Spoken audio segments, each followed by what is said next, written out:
perfect beer? I think Cerveja perfeita. Essa é dura. A perfect beer is this beer when you drink. For me, a perfect beer is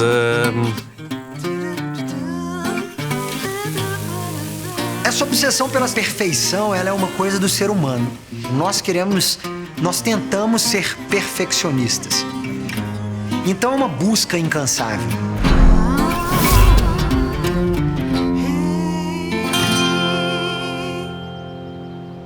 what is a beer? A beer is an experience.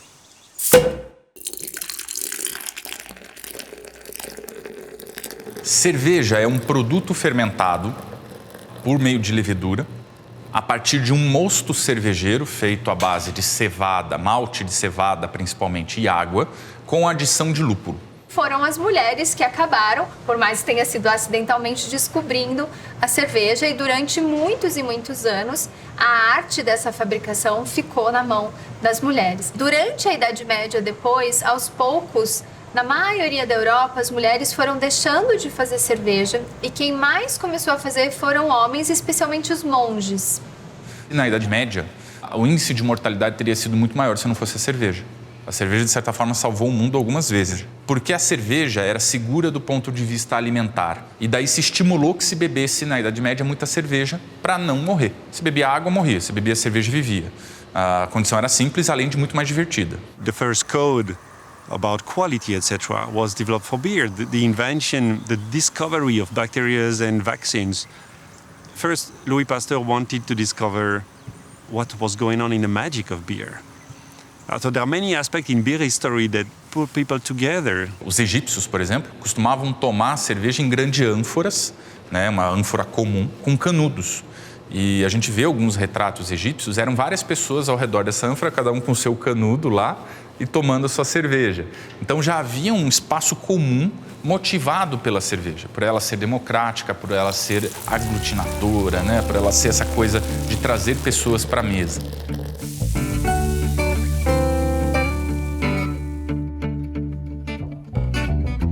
Pensar na ânfora egípcia é pensar na garrafa de 600 ml de 1 litro na sua mesa, onde você divide em vários copos.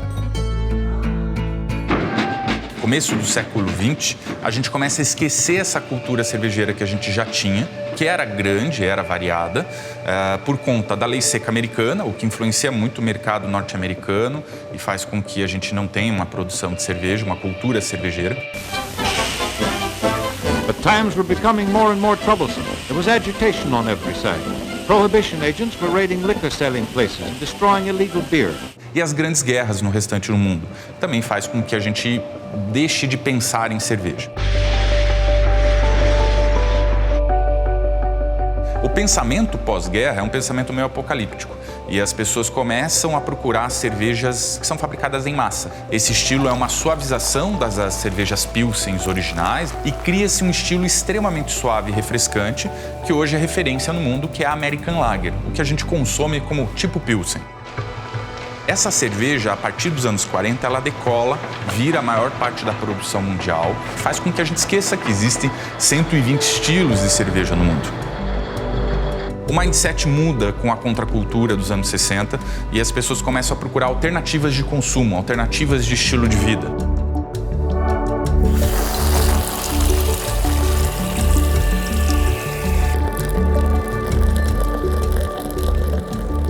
Em 1979, na verdade, o Jimmy Carter permite que as pessoas voltem a fazer cerveja em casa e isso faz com que os homebrewers, né, nos Estados Unidos comecem a se organizar em associações de cervejeiros. E aí, uma vez que você faz em casa, você tem muito mais liberdade de testar, de inventar, de colocar um ingrediente diferente. E deu no que deu. 20, 30 anos depois desse movimento, na década de 90, esse movimento começou a explodir nos Estados Unidos, a crescer muito. And there's a beer for nearly every taste, every consumer. You know, if someone wants to have it more bitter, or someone wants to have it more fruity, or more citrusy, or more herbal aroma. So there's really a huge selection, and I think that, opens up the possibilities. So the consumer gets educated about what is beer, that in the past they saw wine as something noble, and now you see that more and more people start to understand that beer is actually also a very nice product and a very complex product, and that you can enjoy it at much more occasions than only in a bar, for instance. Also during a meal or when you're at home and you want to enjoy in the evening a beer, it's better to taste maybe a specialty beer than a lager beer. So that's a great movement, I think, overall. Os Estados Unidos fazem isso ao mesmo tempo em que eles revitalizam a cultura da cerveja no mundo. No Brasil, isso acontece mais propriamente a partir de 95, 96, com algumas micro cervejarias que a gente chama de primeiras cervejarias do movimento artesanal brasileiro, como a Dado Beer, por exemplo, que foi muito importante em 95, a Colorado em 96, cervejarias que vão marcar a época e trazer a ideia da cerveja artesanal para o Brasil. Quando a gente vê hoje o movimento craft como um todo, ele vem se expandindo a cada vez mais em diferentes lugares. Mas eu gosto muito de lembrar um pouquinho da história da cerveja, né? A cerveja sempre foi craft, a cerveja sempre começou em pequenas escalas, diferentes regiões, produzindo cerveja com os ingredientes que estavam ali. O mundo craft é aquele mundo que faz com que o mundo cervejeiro da diversidade ande cada vez mais para frente e acaba impulsionando todas as cervejarias, independente do tamanho, do volume. There's no definition of craft beer in Bavaria. When I get a good bottle of beer or a good beer from tap, I don't ask which brewery produced that and belongs this brewery to a big one or not. I want to have a good, tasty and interesting beer. How do you select your raw material? How do you think about your time in the cellar? How do you think about quality? This is the craft thinking, not how do you or how much do you produce or how many people are working in your brewery. O futuro da cerveja, sem dúvida nenhuma, é esse movimento crescente de diversidade, eu tenho certeza. Tá? Mas eu também tenho uma grande certeza que a preferência atual, que são as cervejas mais leves, mais claras, elas sempre terão seu espaço. Porque ela é simplesmente a evolução desses 12 mil anos de história.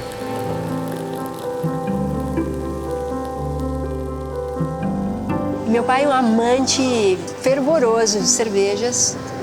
E algumas cervejarias começavam a me convidar para desenvolver receitas, diferentes estilos. E fui apresentando para ele, olha, essa tem um pouco mais de lúpulo, essa tem um pouco mais de malte, notas assim, notas assadas. E ele me ouvindo e orgulhoso, e lá no final ele falou para mim, tá, muito interessante. Mas será que a gente pode tomar aquela boa e velha cervejinha gelada?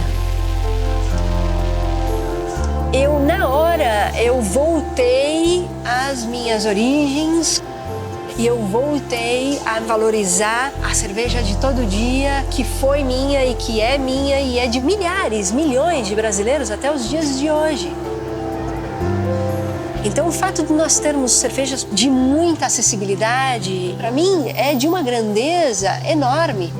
Da cultura das cervejas, vista dessa forma ampla e dessa forma democrática.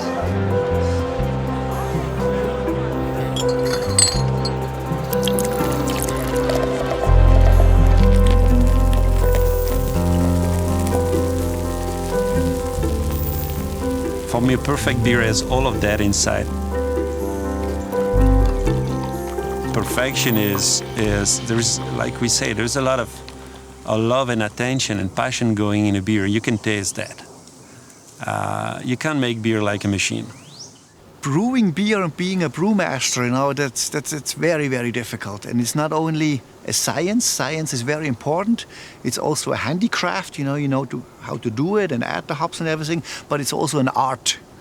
And you know, a brewmaster is like a good chef. Enquanto o chefe de cozinha ele consegue testar uma receita em 2, 3 horas, que é o tempo de preparo, de cozimento, o mestre cervejeiro não.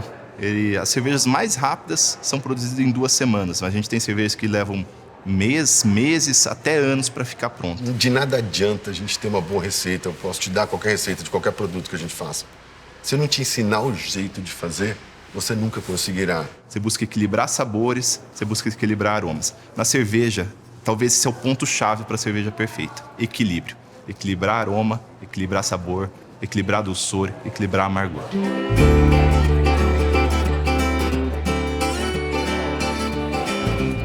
I don't know where is the perfect beer. I keep finding new fantastic beers because I like the discovery of what everyone can put in beer, right? I think the attention to using your specific ingredient and to craft them to the perfect product, I think it's the quest of the brewers, the quest of the brewmasters to make the best of it. Os 120 estilos de cerveja dependem basicamente de 4 matérias-primas básicas: o malte, a água, o lúpulo e a levedura. Com isso, você consegue fazer basicamente os 120 estilos de cerveja.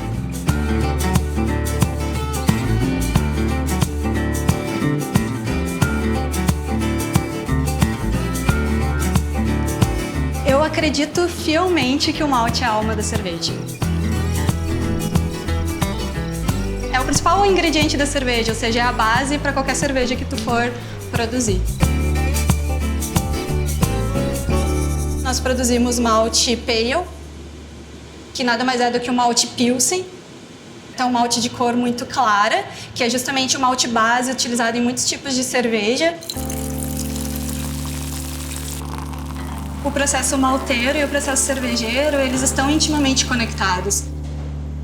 Quando tu primeiro idealiza qual que é a cerveja que tu vai produzir, tu precisa, em primeiro lugar, entender qual que é o corpo que tu espera dessa cerveja. Então, em cima dessa decisão é que tu vai definir qual que é o malte que tu vai usar e qual que é a proveniência desse malte. Ou seja, esse malte ele é escuro, ele é claro, ele é de trigo, ele é de cevada. A primeira vez que eu fui visitar uma maltaria, eu realmente fiquei impressionado com a quantidade de tipos específicos de malte que podem existir.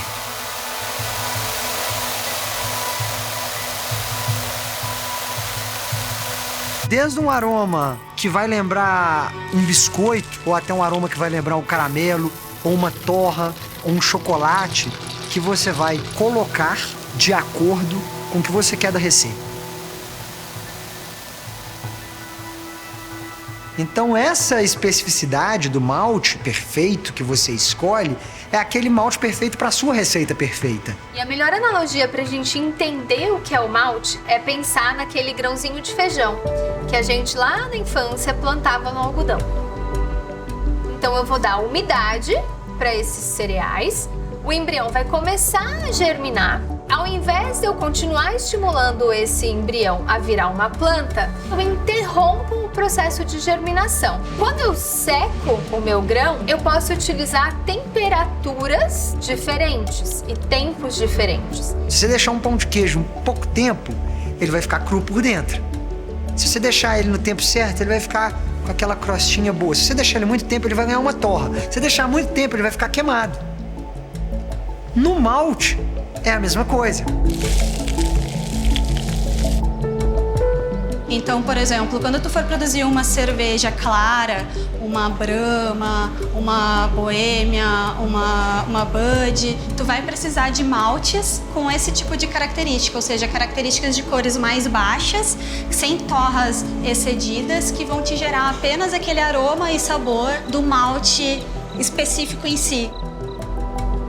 Esse desenvolvimento por aromas, por sabores, processo de criação, está tudo atrelado à produção da cerveja, à produção de uma cerveja perfeita. O cereal, na verdade, ele vai dizer um pouco da característica final da cerveja, né? Pode ter o puro malte, que é uma característica mediana de corpo, você pode ter mais encorpado com trigo, aveia, centeio, ou menos corpo, né? Mais leve com milho e arroz, por exemplo. Uma marca que nasceu utilizando um cereal não maltado e há 100 anos essa cerveja é feita desse jeito, não é hoje, porque as pessoas estão falando que puro malte é melhor ou que puro malte é mais nobre, que a empresa deveria mudar a receita e fazer aquela cerveja virar 100% malte. A gente já testou tudo que você imaginar para produzir cerveja. Cada um desses cereais, ele dá uma característica na cerveja, seja de sabor ou de corpo. Cada estilo vai pedir uma combinação certa de maltes. Mas eu também tenho a minha combinação de maltes que vão focar mais num toque de aroma, de um sabor diferente. Vou usar 5% de um para me dar mais uma tonalidade na minha cerveja. Agora eu tenho usado bastante o centeio em algumas receitas, porque o centeio dá uma leve picância no paladar. Se você usar ele de forma suave, você consegue valorizar o frescor da cerveja. Quase todos os estilos admitem malte de trigo. Não pelo gosto, em pequenas quantidades, 10, 15%, porque ele ajuda na espuma. Ele dá uma espuma mais consistente, ele dá uma espuma mais forte.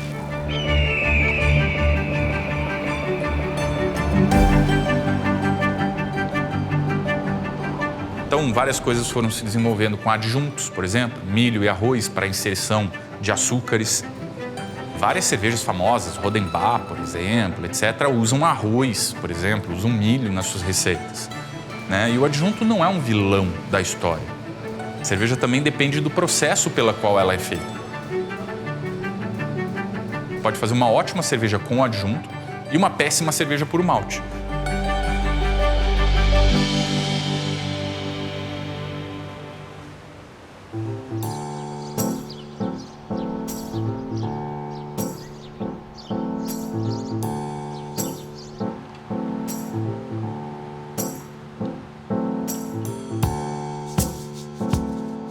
For me, hops is the most interesting ingredients for beer. Malt is very interesting, of course, but it makes just the body, you know? And with hops, you can change so many things, you know? You have so many varieties, so many different flavors. I grew up here in the Hallertau. Yeah, it's a feeling when you wake up in the morning and you look out the window and see a hop field. It's always a good feeling. We are here in Hull, Walnsach, which is really the heart of the Hallertau region. And the Hallertau region is still the largest hop growing area in the world. Documents go back to the year 700, 750. We can document that hops was grown here already. They have been growing hops here for over 250 years. And over 80% of the production is actually exported around the world. Only 20% about stays in Germany. So it's really growing hops for the entire world here.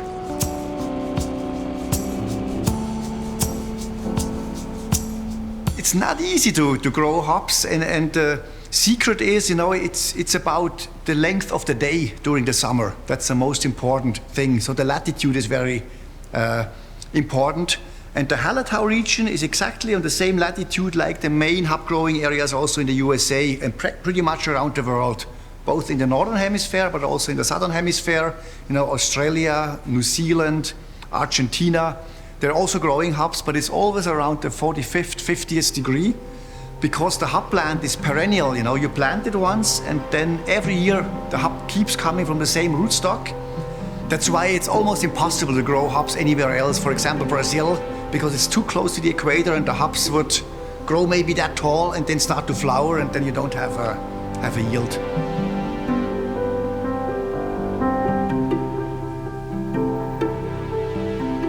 So we are in a nice mature hop yard here, very close to harvest. Everything you see here are female, because only female plants produce those cones. And those cones really contain the brewing value. And if you open them up, you see this yellow powder, and it's very nice, dark yellow, almost a little orange. That's a sign that the hop is really mature. And when you rub it, so the lupulin glands break, and you get the full aroma. Ah, beautiful.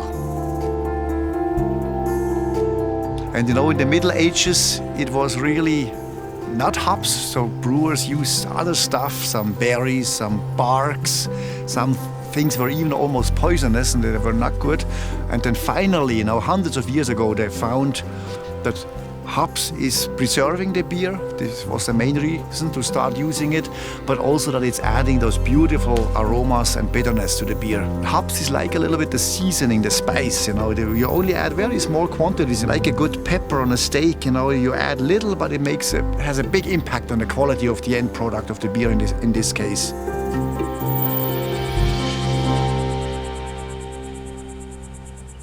The traditional way of hopping is adding the hops to the brew kettle, where they are boiled, so it's really hot in there. And the heat is needed because, the alpha acids which make up the bitterness in the hops, they are actually not bitter. Only if they are transformed into isoalpha acids, then they add bitterness to the beer. And that's why you add usually the hops into the brew kettle, to get this conversion and the bitterness into the beer. The problem is that the other important component in the hops, which are the hop oils, they make up the aroma, they're extremely volatile. So if you boil, if you add heat, they evaporate very quickly. Some of the fine aroma components disappear in the first 5 minutes of boiling. It's like cooking. If you put all the spice at the beginning, they're gonna smell in your kitchen, but there is nothing more in the plate. So if you want the hop oils to give a nice signature, you need to go on the cold side. But again, it's not just one thing. Cold is where? Fermentation, end of fermentation, maturation, where is it? And then what? Which variety? How much variety? For how long? For me, the quality is in the balance, the bitterness, and the signature you want to give. We grow more than 32 varieties on this field there, and for us it's good to see how the flavor turns out. You have so many ways to make a beer, You just have to match the hop to the beer you want to brew, so it's really the perfect hop for the perfect beer you want to brew. On top of our hop farm, and from here we go, that's right after the picking machine. The hops are coming here to a holding tank, and then they go over to the kiln.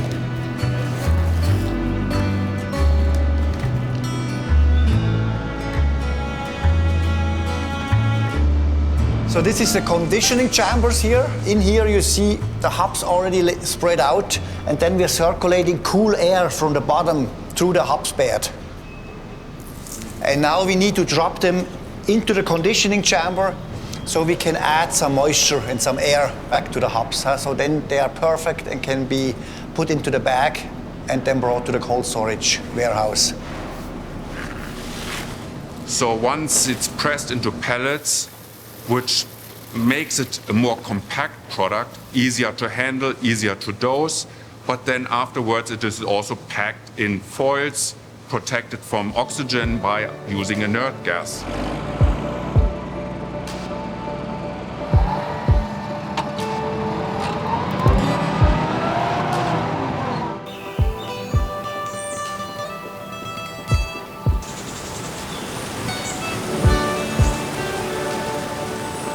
A água é muito importante para a cerveja. Mais de 90% da cerveja é água. Então, se eu tiver uma água ruim, eu vou ter uma cerveja ruim. Se eu tiver uma água boa, eu vou ter uma cerveja boa. A água ela tem basicamente minerais e diferenças regionais. Então, a gente pode falar para a cerveja basicamente uma perspectiva de água dura e água mole. Água cheia de minerais e água pobre em minerais. Hoje tem basicamente 6 minerais importantes para a cerveja dentro da água. E desses minerais, 2 têm importância no sabor: cloreto e sulfato. Sulfato deixa a água mais amarga, então geralmente feito com cervejas com lúpulo. Ressalta amargor, deixa o amargor mais gostoso. Cloreto é ao contrário, ele ressalta dulçor, ele deixa a cerveja mais doce. A fonte de água foi importante até para desenvolvimento de estilos de cerveja. A Pilsen na República Tcheca nasceu em função das características da água, de ser uma água bastante leve, ou a cerveja escura de Munique, a Munique Dunkel, também era cerveja durante muitos anos, porque a água de Munique é uma água muito dura, ou a água de Burton, na Inglaterra, também uma água muito rica em sulfatos, que auxilia na valorização dos aromas de lúpulo e do bom amargor, e aí lá é que surgiram as grandes IPAs. Então, a característica da fonte de água foi crucial para esse desenvolvimento.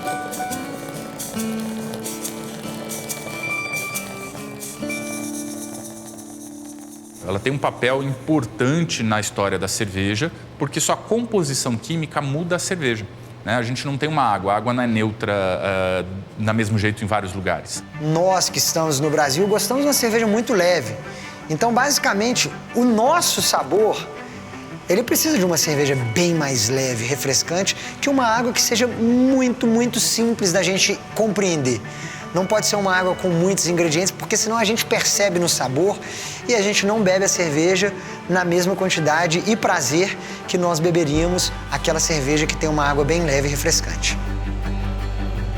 Existe um mito relacionado à água que é bem interessante. Muitas pessoas me perguntam, né? Porque a cerveja de tal lugar é boa, porque a água daquela região é boa. E hoje isso não é necessariamente uma verdade, né? Então, isso surgiu do passado, quando não existia tratamento de água. A água antigamente era um fator que definia muito a produção de uma cerveja. Porque antigamente nós não tínhamos condições de tratar fisicamente a água em qualquer lugar do planeta. E a gente precisava de uma água pura, bem feita já na nascente. Essa diferença é uma diferença que o mestre cervejeiro ele pode controlar, com adição de sais ou até mesmo filtragem da própria água, tirar um ingrediente ou outro que existe nela. Perfil mineral muito baixo é muito bom para se fazer cerveja. Não porque perfil mineral baixo é bom, mas porque corrigir é fácil. Porque você simplesmente adiciona o mineral. Ninguém bebe uma água, põe na boca e fala assim, não, essa água é boa ou é ruim. Não, você tem que ter uma parte laboratorial te auxiliando para a produção dessas cervejas específicas. No caso hoje, você consegue fazer uma água ser similar a qualquer água do mundo. A gente consegue trabalhar, moldar a água. A gente tem que pegar os mínimos detalhes, para assim a gente conseguir ter uma cerveja perfeita.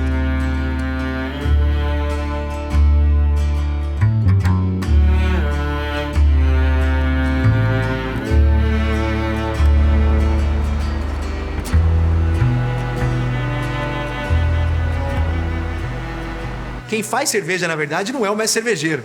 Quem faz cerveja é a levedura. O grande trabalho do mestre cervejeiro é manter a levedura feliz e trabalhando corretamente. O funcionário do mês na fábrica sempre vai ser a levedura. Eu posso fazer a melhor mistura, eu posso extrair o melhor açúcar da melhor forma, fazer o mosto mais limpo de todos. Se não tiver levedura, não adianta, é ela que vai fazer.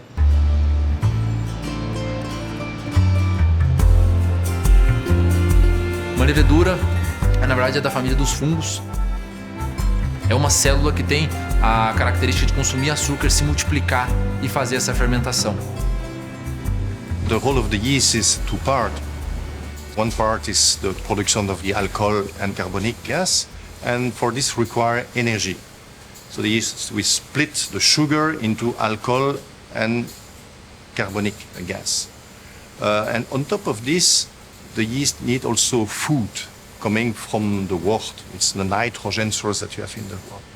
And the side product of this growth are a little bit lost in the medium and provide the flavor. A gente tem dois tipos básicos de levedura, ales e lagers, né, que vão fazer cervejas diferentes, mais e menos complexas, pela capacidade dela produzir subprodutos de aroma e sabor. Né? As ales, as Saccharomyces cerevisiae, você vai ter mais quantidades de subprodutos de fermentação, enquanto nas lagers, Saccharomyces pastoriana, você tem menos subprodutos de fermentação. The ale fermentation is more rich in flavor, so it's strongly fruity, floral, in some case spicy clove, generally beer that are higher in alcohol as well. Whereas the lager style is more subtle, balanced with the hops to have something more drinkable, something less heavy than the ale. Cold fermentations is not so easy. The mechanic of making fridges has been invented during the 19th century. So before that, you use the ice that you crop from the nature. Just before the winter, all the bacteria, the acidification was much too strong.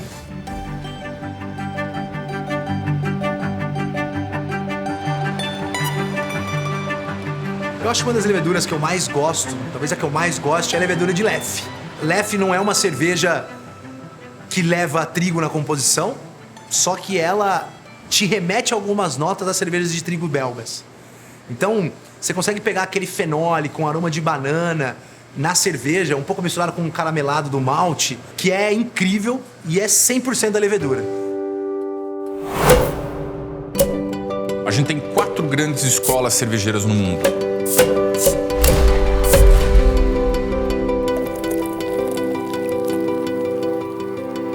A A escola alemã é uma escola muito caracterizada pela fidelidade à lei da pureza alemã. A lei da pureza de 1516, né, promulgada pelo Duque Guilherme IV da Baviera, 1516. Então, só a lei da pureza dos caras já tem 500 anos, né?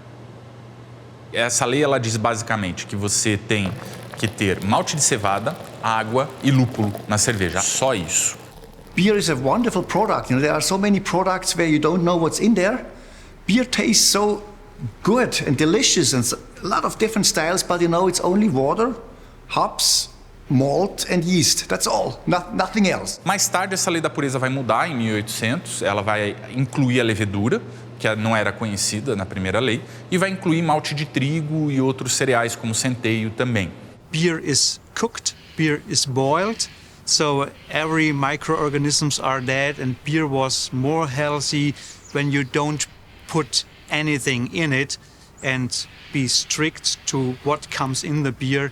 And the second reason was they want to protect wheat as a baking grain, so they wrote down in the law that they have to use barley for brewing beer. And the third thing, they want to earn money out of the taxes from beer, and they want to control the beer production in Bavaria, so they see what can we get out of our taxes from beer. Você pergunta para o alemão de uma Witbier belga, né, cerveja com casca de laranja e semente de coentro, ele vai dizer isso não é cerveja. Tá? Então, o que importa é menos talvez a lei, mas a fidelidade do alemão à lei. O alemão, ele é muito regional. Ele estimula a economia local, ele estimula a cidade, o bairro dele. Ele tem esse princípio por uma regra cultural dele. Então, a cerveja boa para o alemão, normalmente, é aquela mais perto. Isso fez com que os estilos de cerveja alemãs se desenvolvessem em determinadas regiões da Alemanha e sejam mais consumidos até hoje naquelas regiões. In Cologne, Kölsch beer, in Düsseldorf, Alt beer and so on. Here a lot of dark beer in Bavaria in the early days, and then lager beers, wheat beers, then pils more in the north. A lot of seasonal beers. So big tradition, big variability, so the people always had choice. This attention to local ingredient and to making things right with what you can find around you, I think really shaped the culture, shaped the beverage, and shaped the attention to quality of ingredients. Eles evoluíram com muitas técnicas e eles difundiram essa cultura ao redor do mundo, principalmente com as imigrações alemães que fizeram a cerveja nos Estados Unidos, fizeram as cervejas no Brasil. Eles conseguiram ter um malte de cevada da melhor qualidade, lúpulo da melhor qualidade, porque eles só podiam usar aqueles 4 ingredientes. Mas mesmo assim, são mais de 40 estilos de cerveja na escola cervejeira alemã, desde as mais delicadas até as mais profundas e complexas. A escola alemã vai trazer um contexto de uma Eisbock, por exemplo, que é um método que você faz a cerveja por congelamento. Então você pega uma Doppelbock, tá? Você vai congelar essa Doppelbock e vai tirar o gelo. Sobra basicamente álcool e sabor. Esse é um método super tradicional alemão, mas que está dando origem a cervejas super modernas, de alta concentração alcoólica, que são super interessantes. Que as pessoas estão começando a brincar com isso novamente agora. Então tá aí uma característica alemã, uma cerveja que não fere a lei da pureza, que está sendo super inovadora e super trabalhada, né? Para mim, Pilsen efetivamente foi a cerveja que disruptou o mundo da cerveja. Porque simplesmente demorou 11.200 anos de amadurecimento, de conhecimento, de tecnologia, de ingredientes, de domínio de processo, principalmente do uso do frio, para que você conseguisse fazer uma cerveja tão delicada. É muito difícil fazer uma boa Pilsen. Se você quer ver se o cervejeiro é bom mesmo, pede para ele fazer uma Pilsen. Por quê? Imagina numa cerveja neutra. Para eu identificar o defeito, é muito mais fácil. É que nem fazer um carbonara muito bem feito. Você tem 3, 4 ingredientes. Ele precisa ser perfeito. Senão vai alguma coisa escapar. Os próprios alemães, eles também estão interessadíssimos em todas as outras possibilidades que o mundo da cerveja oferecem e eles são consumidores disso também. Even here in Bavaria, slowly some breweries are opposing it. And they want to have more freedom. They their hands to be tied, you know, to only this. They would like to do what the Americans can do, what the South Americans, what the Asians can do. Para eles, na época, era uma lei importante, mas que, na verdade, se a gente seguir ela, a gente perde uma gama de criatividade gigantesca, porque quando tu olha justamente a escola belga, que é uma das escolas mais famosas de cerveja no mundo, ela é famosa desse jeito justamente pela possibilidade de tu adicionar o que tu quiser.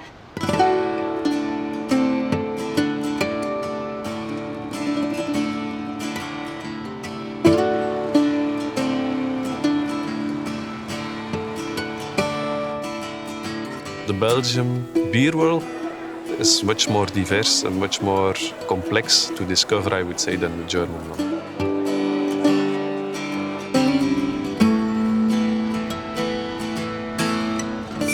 Quando você vai na Bélgica, né, e você começa a aprender, por exemplo, sobre os chocolates belgas, você abre uma caixa de chocolate belga, cada chocolate ali é uma explosão de sabores completamente diferente da outra. E a cerveja da Bélgica é mais ou menos isso também. É a escola da diversidade. É a escola de cada experiência é uma experiência diferente. Desde novos ingredientes, novas maneiras de se fazer. Que tem, assim, uma personalidade muito especial, né? São cervejas delicadas, que tem um teor alcoólico potente. Desde a adição de frutas, ou até mesmo as fermentações naturais, com bactérias, leveduras selvagens, essa ideologia ela iniciou na escola belga. Então é uma escola da criatividade. O belga chega chutando a porta, ele não tá nem aí, não tá ligando para a lei da pureza alemã. Os caras usam fruta de tudo quanto é tipo. Ele quer fazer cerveja na fermentação espontânea, ele quer deixar ali fermentando a temperatura ambiente, então ele não tá se importando tanto com regrinhas. Ele quer usar o que ele quiser. They were open to a lot of different ingredients, styles, processes to use than, for instance, in a more traditional beer culture as Germany.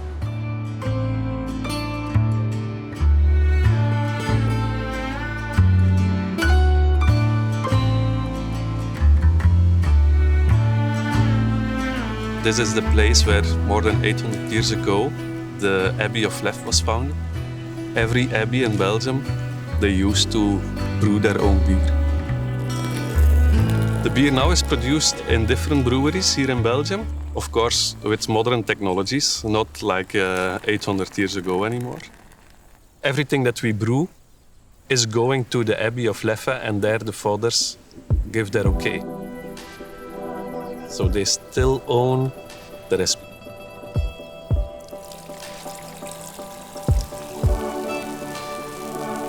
Within Leffe, and that's what I like so much, is that the fathers are very open for new innovations as well. We have, for instance, a fruit-flavored beer.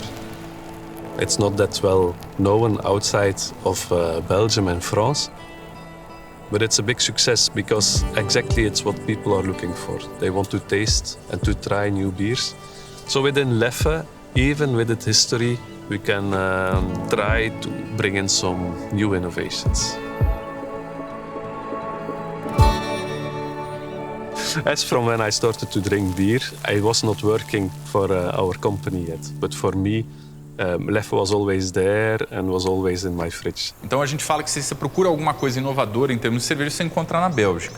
We have special lambic production. Lambic is a sour beer which can only be produced in that valley where we have the microorganisms to really make sour beer. As lambics são cervejas de fermentação espontânea, cervejas que são feitas a partir de um mosto cervejeiro que é exposto ao ambiente da cervejaria e ao ambiente externo e caem lá espontaneamente leveduras e bactérias diversas. Já foram encontradas mais de 89 micro-organismos num alambique. Also here in Belgium we did a lot of research on the shape of the glass and the influence of the taste, and we know that this glass has a good combination with the taste and the flavor of Stella, so it gives the optimal consumer experience when you drink Stella out of this type of glass. The way it looks, it has an influence on the experience you have of the tastes. Stella that is produced here, it's consumed here, of course, on the Belgian market. But next to that, we have also a lot of export of the beer, actually, towards, for instance, France or the United States.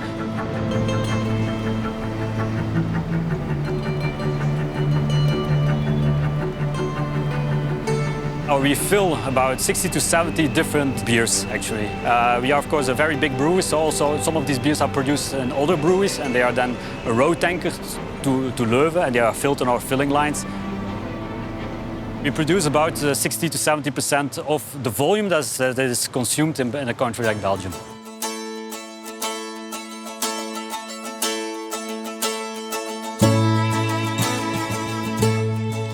A escola inglesa é uma escola mais marcada pelas cervejas mais escuras, mais carregadas, né, sensorialmente falando. São cervejas um pouco mais pesadas em sabores.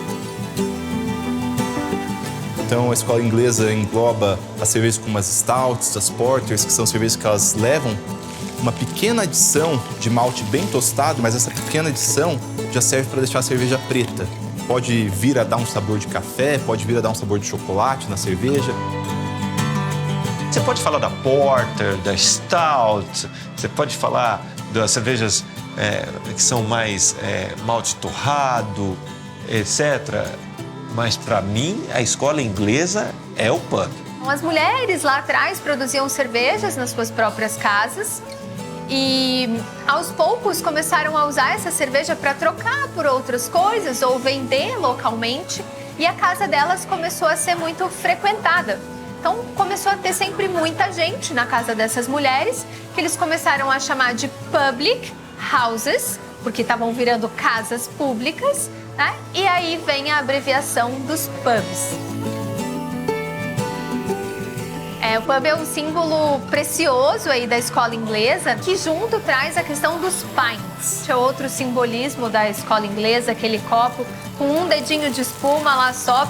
Eles também reforçam sua identidade com as cask beers ou as real ales, que são formatos tradicionais dessas cervejas. Pode ser qualquer estilo, desde que refermentado no barril, tá? Um barril que antes era de madeira, hoje é de inox, apenas para transporte, e servida por gravidade. Então você coloca esse barril numa estante com um biquinho para baixo, coloca uma torneira nesse biquinho e abre uma tampinha em cima e serve. E isso faz com que, em poucas horas, a cerveja perca um pouco de carbonatação e justifique o fato da gente achar que as cervejas inglesas muitas vezes são menos carbonatadas do que outros estilos de cerveja e consumidas a temperatura mais quentes. Cervejas bem cheirosas também, ales de alta fermentação, cervejas também fantásticas, com aspecto talvez mais terroso, com lúpulo não tão evidente.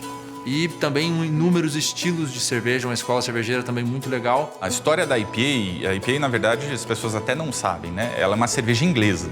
A English IPA é a primeira IPA. Navegantes ingleses viajando para as Índias nas suas explorações de terras, cervejas não chegavam tão bem.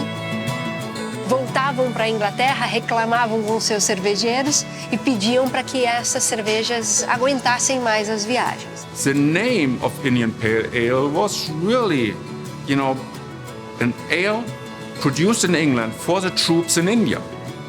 And it required to add far more hops into the beer to make it stable for the long trip on the boat. E com isso surgiu o estilo IPA, então, né? Essa carga maior de lúpulo deu mais amargor, deu mais aroma e também o lúpulo ele é um conservante natural. O que havia era uma grande parceria entre a empresa que fazia importação e uma cervejaria inglesa, a quem é atribuído muitas vezes a invenção da IPA, que é a cervejaria do George Hodgson, e ele acaba dominando o mercado das Índias enviando Pale Ales e Porters. O nome IPA só vai aparecer num jornal da Austrália, né, cerca de 1830, depois em Liverpool. Então a gente está falando do final de 1700 para o começo de 1800. É uma evolução de quase 50 anos para você chegar num formato final.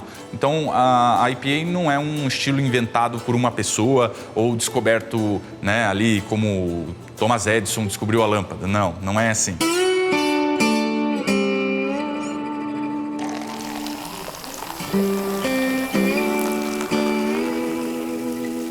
A escola americana é a única do Novo Mundo e é aquela que vem, a partir dos anos 70, se destacando. A gente fala de uma escola caracterizada por exageros, em grande parte, muito álcool, muito amargor. Eu falo na escola americana, eu penso numa montanha-russa.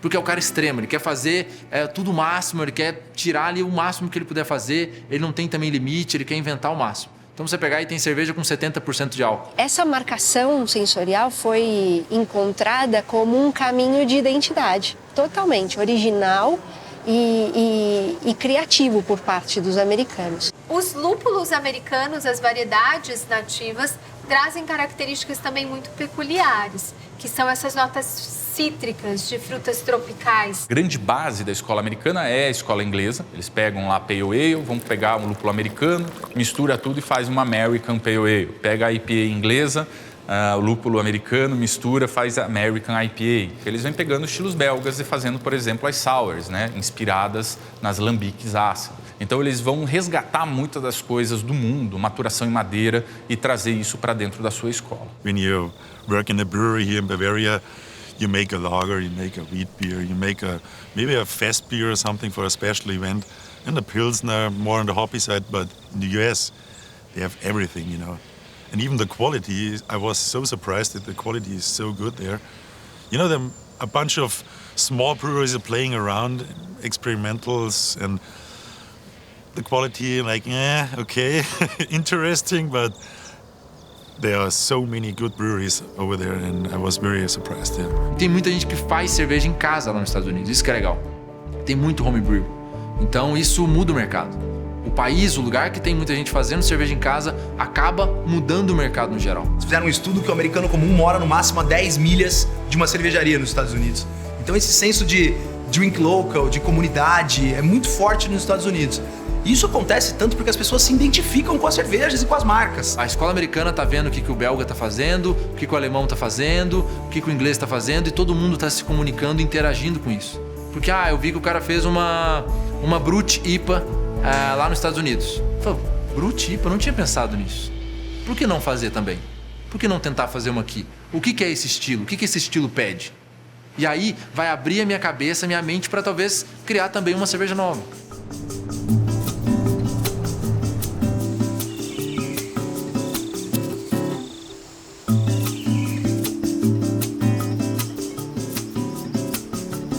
O Brasil hoje, ele vive um momento muito legal.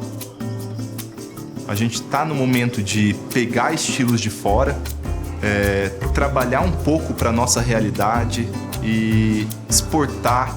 Agora, esse ano, a gente colocou o primeiro estilo de cerveja brasileiro como teste no BJCP. Então ele vai ficar lá, e se isso começar a se disseminar no Brasil e no mundo, se alguém de uma escola americana começar a fazer uma Catarina Sour, é uma prova de que realmente Catarina Sour pode virar um estilo.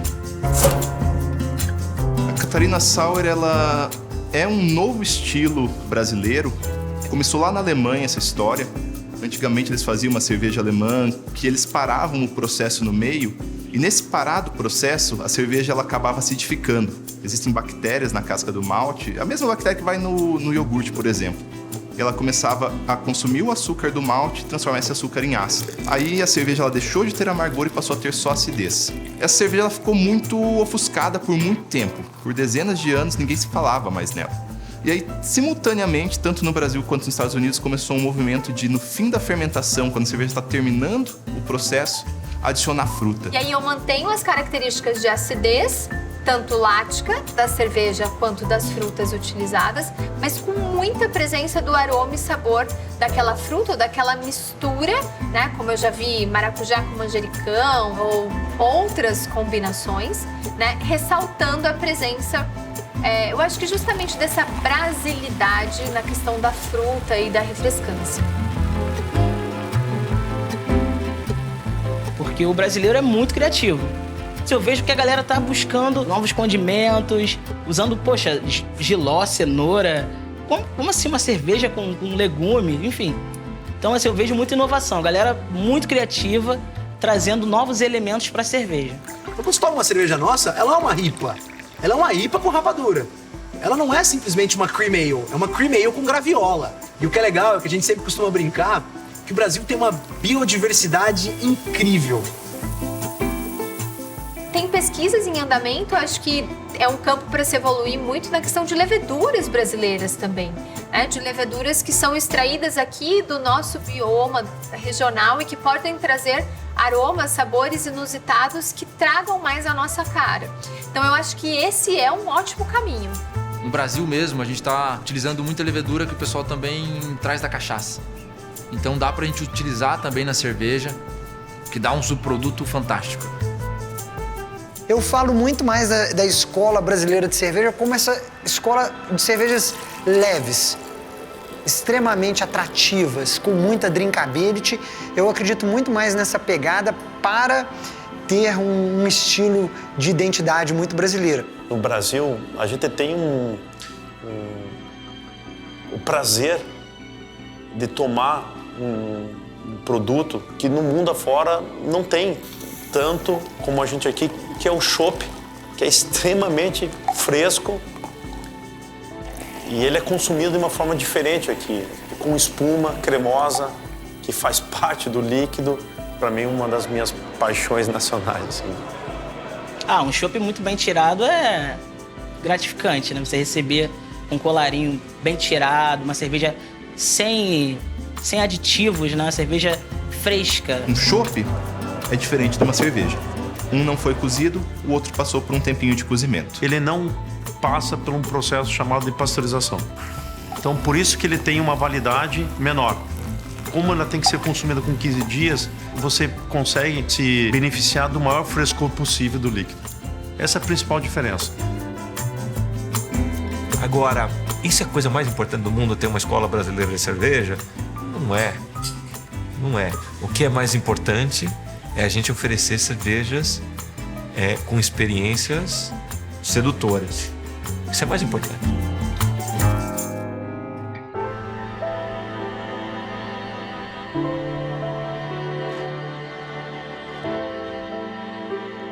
Of course, I remember my first beer in my life. It was a Munich Lager. Eu gosto muito de tomar as lagers.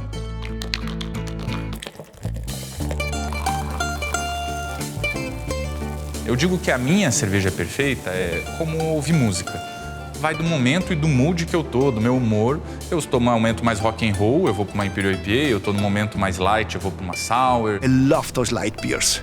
You know, a Budweiser, even better for me, a Bud Light. Eu, como consumidor mesmo, tem hora que eu quero tomar uma cerveja leve, um chopp. Pra mim, o chopp Brahma com aquele colarinho que tem tudo a ver com o malte que eu produzo, é perfeito. Tem hora que eu quero uma cerveja que foi envelhecida em barril para harmonizar com o prato que eu cozinho à noite em casa. I like, for example, a Hoegaarden, because it's a very refreshing beer. It's called Flower Power from the East Coast. It's a pale ale. It was my first pale ale when I came to the States. And this moment in my life is Leffe. 10 years ago, it was Leffe. And 15 years ago, when I started to drink beer, it was Leffe.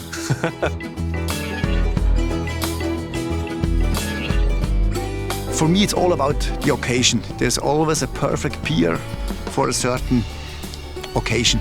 There's a beer which I would order depending on the circumstances. Não existe uma única cerveja perfeita. O que existe é a cerveja que melhor se adequa ao momento que você está vivendo. A cerveja que era perfeita para mim há 10 anos atrás não é mais a cerveja perfeita hoje. A cerveja ela tem que te entregar o que você quer naquele momento. É aquela que te dá sorriso, sem dúvida. It is just the right beer to the right time. The feeling has to be perfect.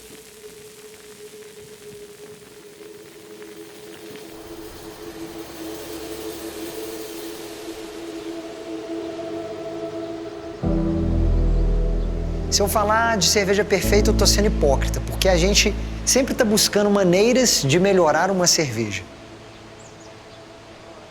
A melhor cerveja que nós vamos fazer ou que nós já fizemos é sempre a próxima.